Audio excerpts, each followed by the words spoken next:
오늘 말씀은 누가복음 15장 1절에서 10절입니다. 우리나라에 선교하기 위해 미국인 선교사님이 사역을 하고 있었죠. 짬을 내 선교사님이 땀을 뻘뻘 흘리며 운동으로 테니스를 쳤습니다. 이를 지켜보던 양반이 매우 안쓰러운 표정을 지었습니다. 운동이라고 하는 개념이 없는 양반에게는 테니스가 상노동으로 보였던 것입니다. 그리하여 그는 선교사님에게 그런 힘든 일은 아래 것들을 시키라고 말했죠. 그 시대는 양반이 있고 종이 있는 시대로 종들은 허드렛 일과 힘겨운 일을 도맡아 하며 사람 대접을 받지 못했습니다. 양반들은 머슴을 물건 다루듯이 하대를 했죠. 예수님 당시에도 그렇습니다. 세리와 천박한 신분의 소유자를 하대하기가 일쑤였습니다. 자칭 의롭다고 하는 바리새인, 서기관 등이 그들을 사람 취급하지 않는 세리며 그들이 죄인 취급하는 저질과 주님이 어울린다는 것을 이를 매우 못마땅히 여겨 불만을 표출하고 있죠. 그들은 자칭 의인으로서 수준 낮은 그들과 교제하는 것을 극도로 꺼렸습니다. 그들은 스스로가 경건하다 생각을 했죠. 세리 같은 사람들과는 상종을 하지 않았습니다. 이는 스스로 격을 떨어뜨리는 것으로 보았습니다. 그들은 자신의 의에 도취되어 세리 등을 철저히 무시했죠. 예수님의 말씀 중에 두 사람이 성전을 찾습니다. 의인의 대표라 할 수 있는 바리새인과 죄인의 대명사라 할 수 있는 세리가 성전을 찾았죠.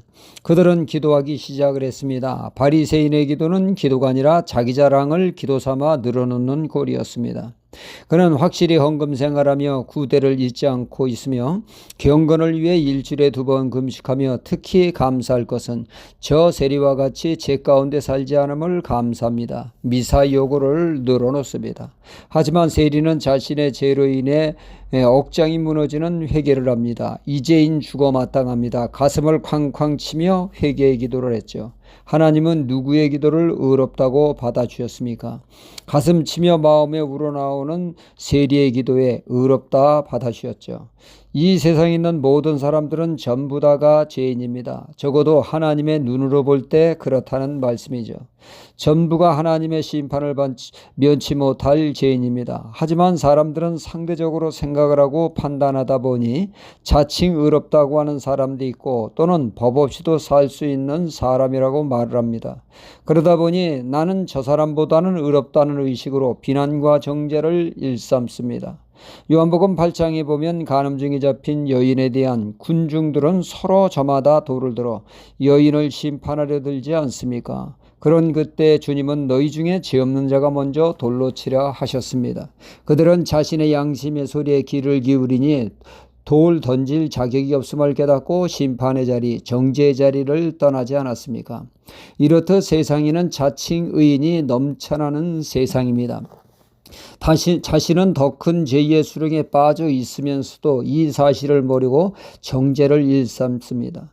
다윗을 보면 유부녀 밧세바를 범하고 그 남편까지 죽이는 그는 엄청난 죄를 지었습니다. 나단 선지자 부자의 비유에 부자가 가난한 자의 암양을 가로채 손님 대접하는 그의 행함에 다윗은 그 누구보다 깨끗이 산 정의의 사자가 되어 비난의 화살을 쏟아대지 않습니까? 우리가 이렇듯 자칭 의인으로 의인을 착각하며 이런 짓을 늘상 하며 살아갑니다. 이런 삶에서 철드는 것은 다름 아닌 내 죄를 깨닫는 것입니다. 인생에 있어서 위대한 깨달음은 내가 죄인됨을 깨닫는 것이죠. 그것도 하나님 앞에서 죄인임을 깨달았을 때 비로소 참신앙의 출발이 시작되어집니다. 내가 죄인됨을 깨달았을 때 예수님의 십자가의 중요성을 깨닫게 되어지며 복음 앞에 나와 주님을 영접함으로 하나님의 자녀가 되어집니다. 복음이 나의 복음이 되어지죠. 하나님이 우리에게 요구하시는 것은 우리 죄를 깨닫고 복음으로 구원받는 것입니다. 이를 크게 기뻐하신다는 게 오늘의 말씀이죠. 하나님의 온 관심은 100마리의 양 중에 잃어버린 양 한 마리, 그가 자신의 죄를 깨닫고 돌아오는 자를 하나님이 크게 기뻐하신다는 말씀입니다. 이 세상에는 다양한 복이 있습니다. 물질의 복, 건강의 복, 명예의 복 등 다양한 복이 있으며 우리에게 정말 소중한 복입니다. 그러나 복 중의 복은 내가 죄인됨을 깨닫는 것이죠.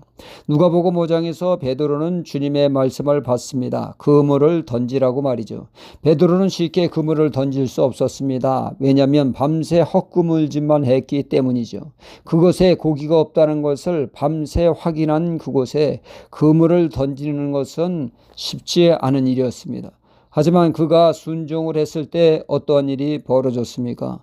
2배 가득히 고기를 잡는 물질적인 축복을 받았습니다. 그러나 더 큰 축복은 그때 자신이 죄인됨을 깨닫게 된 것이죠. 오늘도 우리는 성령님의 깨우침을 통하여 지난날의 우리들의 삶을 돌아보고 철저히 죄를 깨달아 회개함으로 하나님의 은혜를 누리는 하루가 되어야겠습니다. 할렐루야.